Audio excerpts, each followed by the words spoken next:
Welcome back. Last time, we learned how the names of the gods were written and incidentally explored some ancient Egyptian mythology. Let's begin today by going over the homework, sentences that involve the names of the gods. The first sentence was, Isis and Hathor descend to the town. We know we begin with a verb, but which one is descend? We have ched, but that's to fare downstream, which isn't what the sentence says. It's just descend. So we use ha, which also means to go down. Now we need Isis, which is the throne, feminine T, and woman determinative. Remember, she was only called Isis by the Greeks. They added the is ending. The Egyptians called her something like ist. There's no and, so we continue with Hathor, and that's the falcon in the shrine. So now we have Isis and Hathor go down. We need to the town. By now we know that to, for places, is the mouth R. So we add that. We of course remember that town is Niwit. Everyone always remembers that word. We have a stroke because it's an ideogram and a loaf T because it's feminine. And that's it. It would have been pronounced something like Ha ist Hathor Niwit. Good. Okay, our next sentence. Nut is in the sky, and Nephthys is in her house. Our verb is you, is.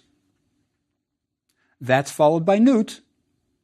Here we have the Nupot, biliteral, plus the T, because she's feminine. That gives us the sound Nut. Beneath the two phonetic hieroglyphs is the sky determinative. She's the goddess of the sky. Now we need in the sky. In is our owl. Isn't this getting easy? Again, we have two phonetic hieroglyphs and the sky determinative pet. We have a compound sentence, so we can repeat the verb you. Now we need to add Nephthys. There she is, with her neb sign on top of a shrine and a goddess determinative. In is the owl, and house is per. For her, we need a suffix pronoun. But which one? Yes, the folded cloth suffix pronoun s. And that's our sentence. Nut is in the sky, and Nephthys is in her house. It may have sounded something like Iu nut em pet, iu nebet em peres. Our next sentence is a short one. Isis knows all plans. The verb to know is rech. Now we add Isis. All is the word neb, but it follows the noun. So we write plans first. That's secher, and we have 3 strokes to indicate it's a plural. Now we can add the neb sign for all. This would have sounded something like Rech ist secheru neb. Good.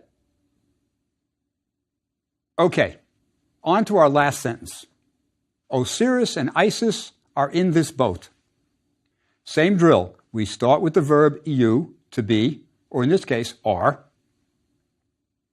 Next, we add Osiris, which the ancient Egyptians pronounced Osir. Remember, the Greeks add all those is endings. Next, add Isis. And now the owl for in and depet for boat. In case you're wondering, gods can also sail in a depet, an ordinary boat, but they would need a wia, a sacred boat, to sail across the sky. Now all we need is this, which we remember follows the noun. We just have to decide which this to use, masculine or feminine. Well, boat, depet, ends in a T, so it's a feminine. Thus we use ten, the feminine form. And that's our last sentence. Iu osir ist em depet ten. Good. Now it's time for your scribe's robe. read brush and blocks of ink. We're going to learn some grammar.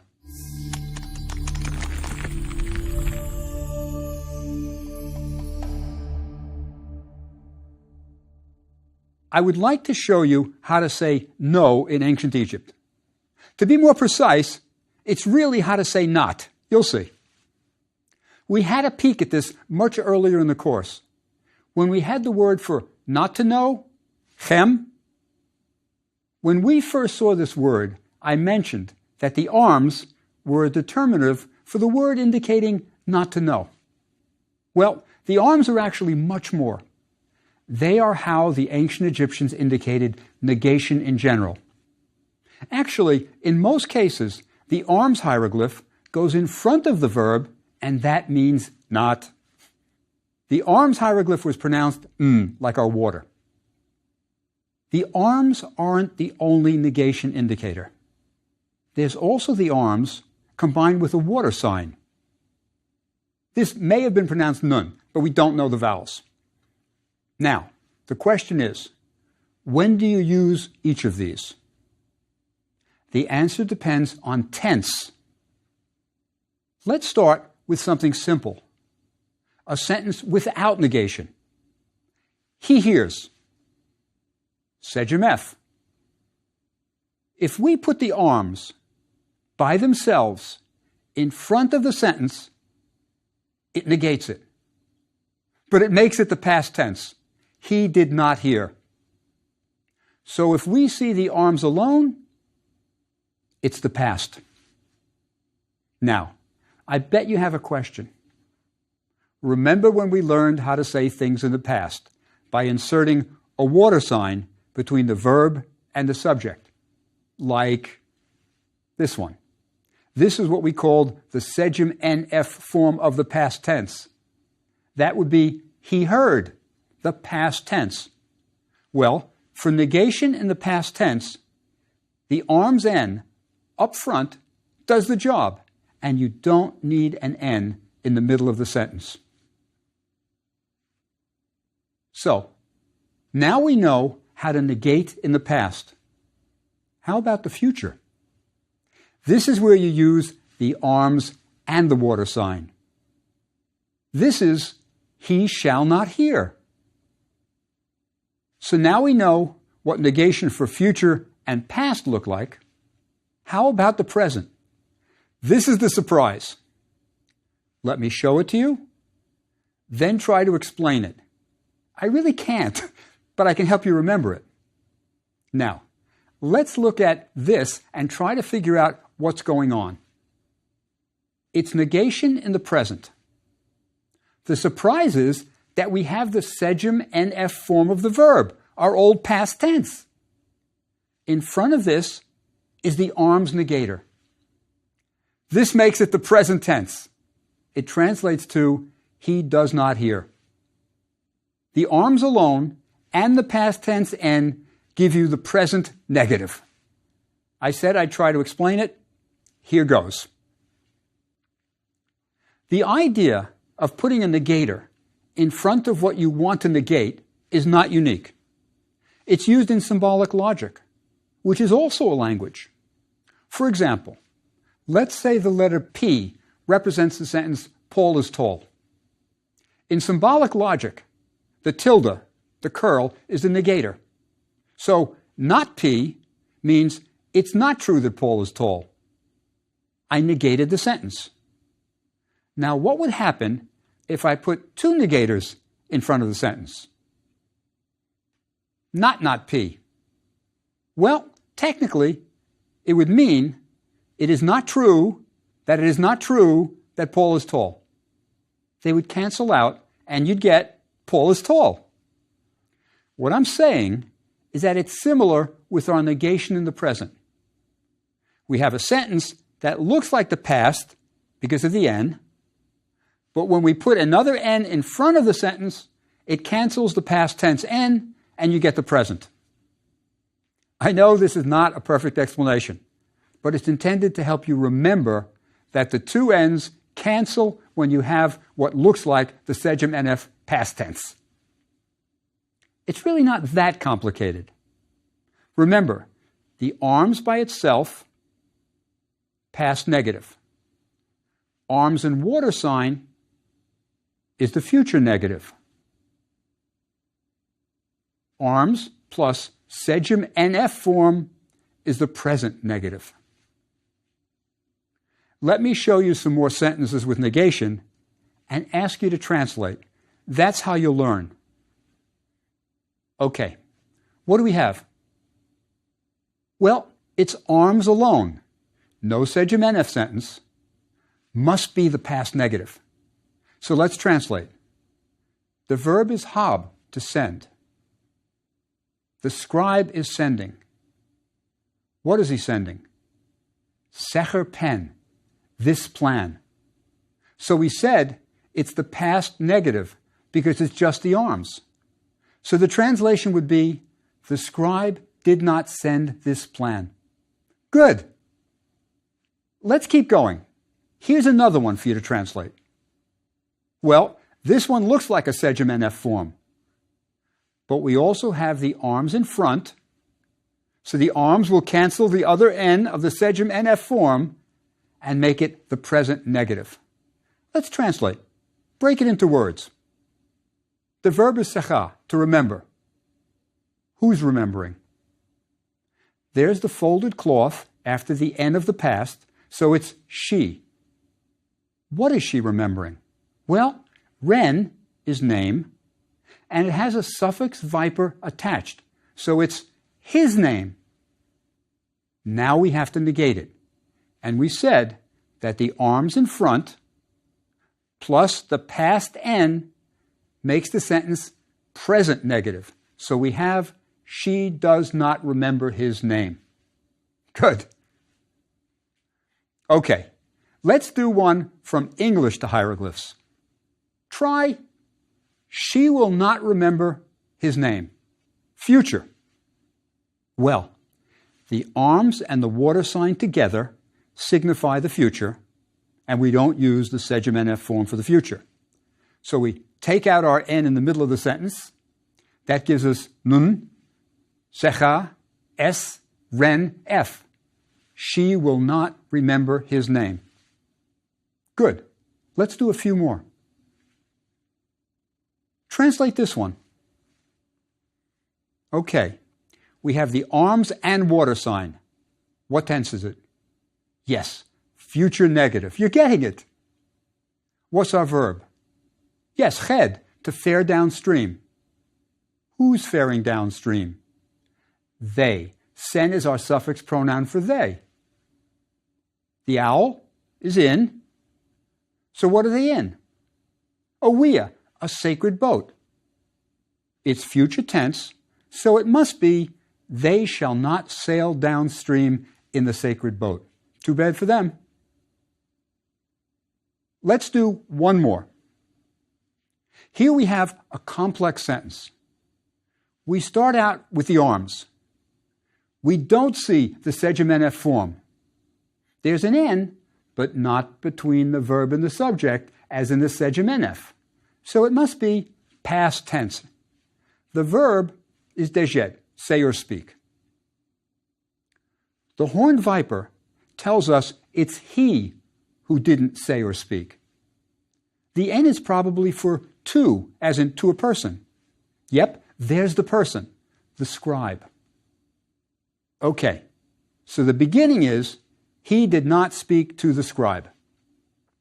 Now comes the arms and water sign combination. That must be future. In the second part, you can see the folded cloth suffix, s, for she, after the verb, to speak. She will not speak to his father. It's probably causal, so we could insert a so. He did not speak to the scribe, so she will not speak to his father. Good. Let me give you a few English to hieroglyphs homework sentences to practice negation on. Try, she will not go forth to the house if he does not remember the road.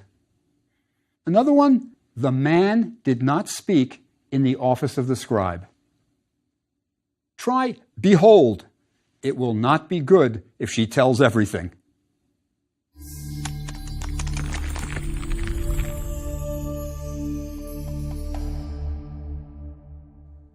A remarkable amount of ancient Egyptian inscriptions involve their belief in immortality. Tomb inscriptions are, of course, often about the next world, but so are temple inscriptions, Book of the Dead papyri, and even inscriptions found on statues. Soon, we will be translating these texts. So now is the time to look at vocabulary words that relate to immortality and life after death. Here's an important one that we will see often. This word was pronounced dejet and means eternity or everlasting. The long, thin determinative is a spit of land and also determines the word for estate, so it may mean a realm of eternity. A word that we've seen before is ma'eh. It means true or just. Often it's just pronounced ma'at. We all do that. It's often combined with another word for a different and very important meaning. The other word is cheru. The only sign in the word that you haven't seen is the third hieroglyph. It's an or. It is a triliteral representing the sounds ch, and u.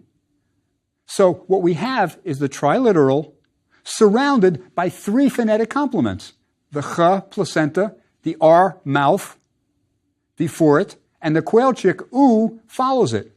So the word was pronounced cheru, and it means voice. Now, sometimes the word was simply written as the or by itself.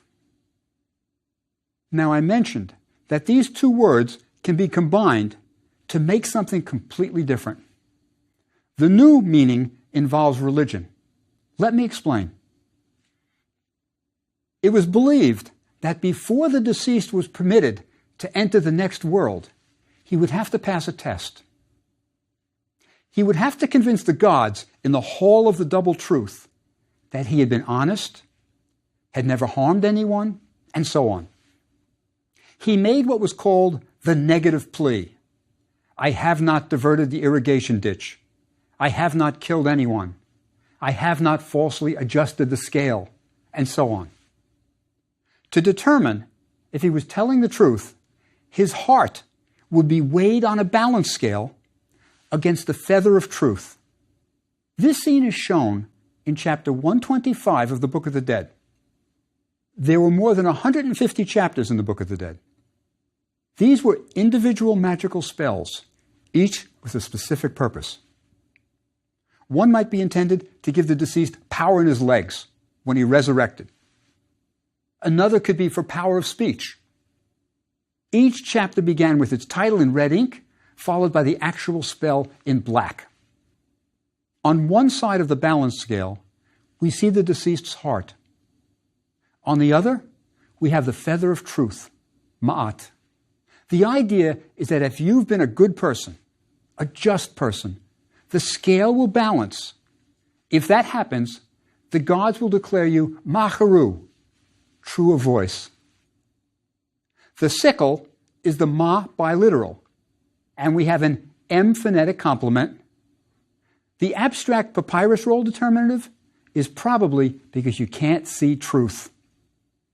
The second part begins with the phonetic complement for the or, cher, biliteral, followed by the u, quailchick. The determinative of the man with his hand to his mouth, it's because a voice is obviously something to do with speech. This phrase was so familiar to the ancient Egyptian that it became a euphemism for deceased, kind of like we say dearly departed. In texts, it was usually written in a very abbreviated form. The statue base is for the ma'ah, and the or was for the cheru, true of voice. As you can see from the vignette on chapter 125, Thoth, the god of writing, is watching over the weighing and recording of the result. What happened if your heart and the feather of truth didn't balance? Well, the Egyptians didn't have the concept of a hell. You simply went out of existence. That's the function of the composite creature near the scale, who's part hippo, part crocodile, part lion. He is the devourer of souls. If the scale doesn't balance, your heart is thrown to him, he eats it, and you go out of existence.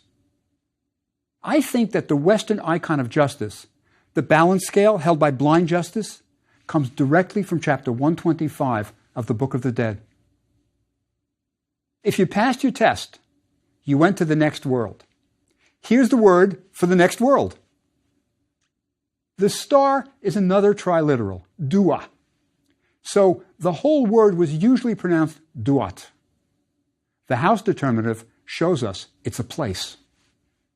Another word for the next world was ement. The first hieroglyph is the emblem or standard of the West, and by itself, it's the ideogram for West. It was pronounced ement. The T shows us it's feminine, and the foreign land determinative shows us it's a place far away. The next world was always associated with the West, because the sun died in the West every day and was reborn in the East at dawn. Osiris, the god of the dead, was called Lord of the West. And another euphemism for those who were dead was Westerners. When someone died, people said, he went west. The Egyptians didn't like to talk about death. The death of a pharaoh is rarely recorded. We figure out when pharaohs died by when they stop being mentioned and when a successor starts to be mentioned. But there was a word for death and die, and it looked like this. Pronounced met, sometimes mewet, something like that, the determinative is a fallen man with blood coming out of his head. Add these words to your dictionary. We'll be using them when we begin to translate tomb inscriptions and funerary papyri. Some we'll see in our next lecture.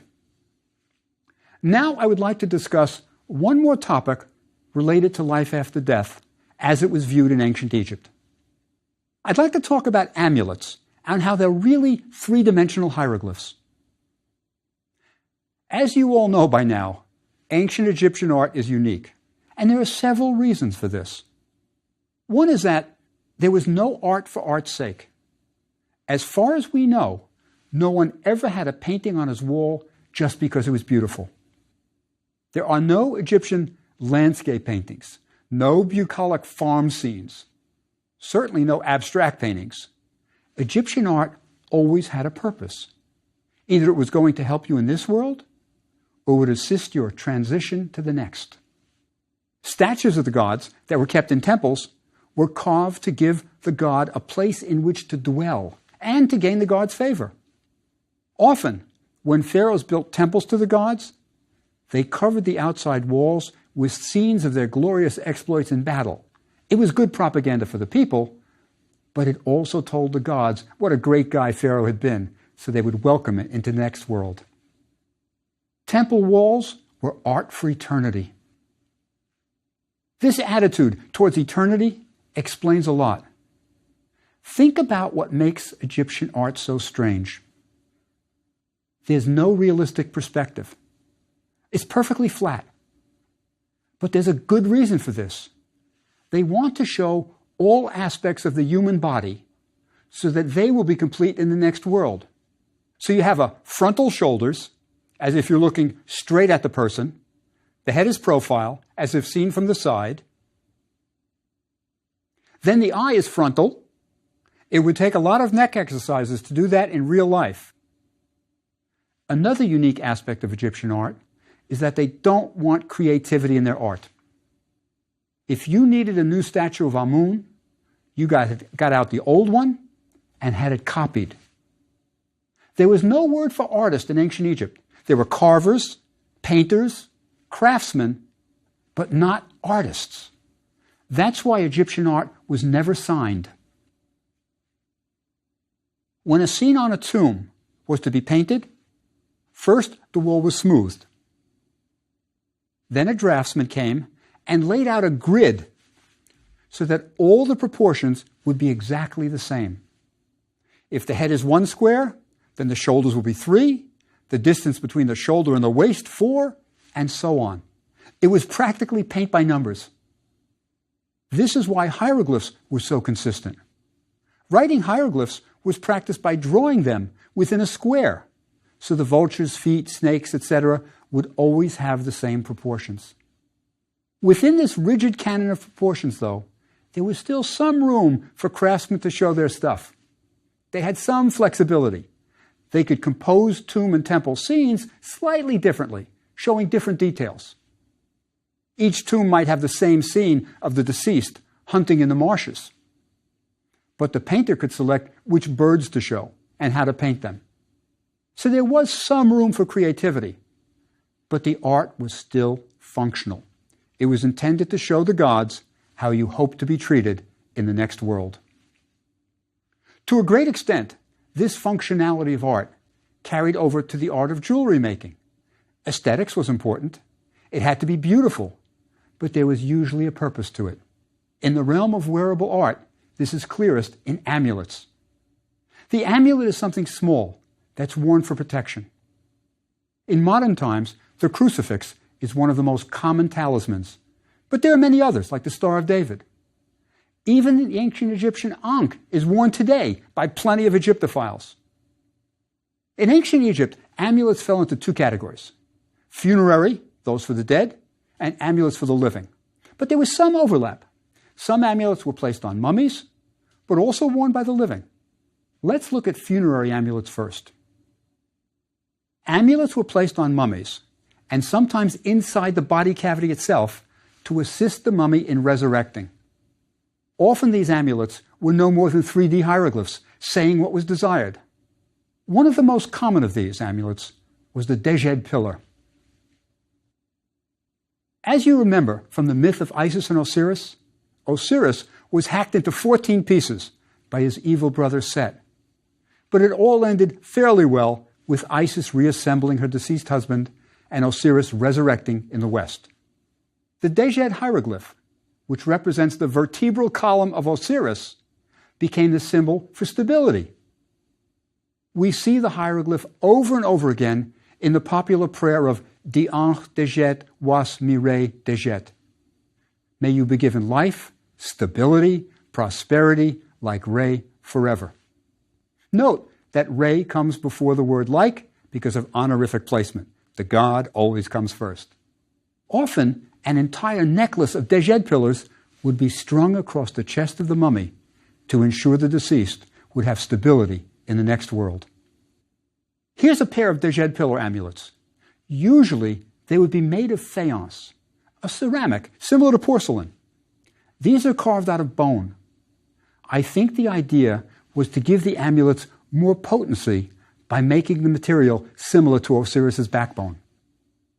By putting a string of these on the mummy, they literally said, stability, stability, stability. Another funerary amulet was the heart, also placed on the mummy. It protected the most crucial organ in the body. These heart amulets were usually carved out of either carnelian or red sandstone. I think the idea being that the closer to the real thing you can make the amulet, the more potent. So color was important. This one's gold, because gold was the color of immortality. When painting scenes on tomb and temple walls, there were color conventions that were closely adhered to. Egyptian painters didn't have a broad palette. They were working with mineral pigments, not mixing shades, so we see lots of primary colors. Often things that once grew were painted green, even if they weren't green. So a woven mat, our P hieroglyph, was painted green because the reeds from which it was woven once grew. Even Osiris, the god of resurrection and regeneration, was often painted green. So it's just a logical extension that the color of amulets was important. One amulet that was used only on mummies and always wrapped within the bandages was a headrest amulet. The ancient Egyptians slept with their heads on headrests, and in tomb paintings showing the servants bringing daily life objects for burial in the tomb, there's almost always a headrest depicted. There was even a spell in the Book of the Dead that was often inscribed on the amulet, intended to help the deceased raise his head in the next world. I think this amulet must have been extremely important. There were only 3 iron objects in Tutankhamun's tomb. One was a dagger blade, a second was an Eye of Horus amulet, and the third was his headrest amulet. Iron was very difficult to work, so anything of iron was very special. We've already seen scarabs and Eye of Horus amulets, and both were also used on mummies, one to ensure the deceased's continued existence, and the other for health in the next world. While many amulets protected both the dead and the living, some amulets were used only by the living. If you were pregnant, you might wear an amulet of Isis suckling her infant son Horus. Christianity later borrowed this iconography and transformed it into the Madonna and child motif.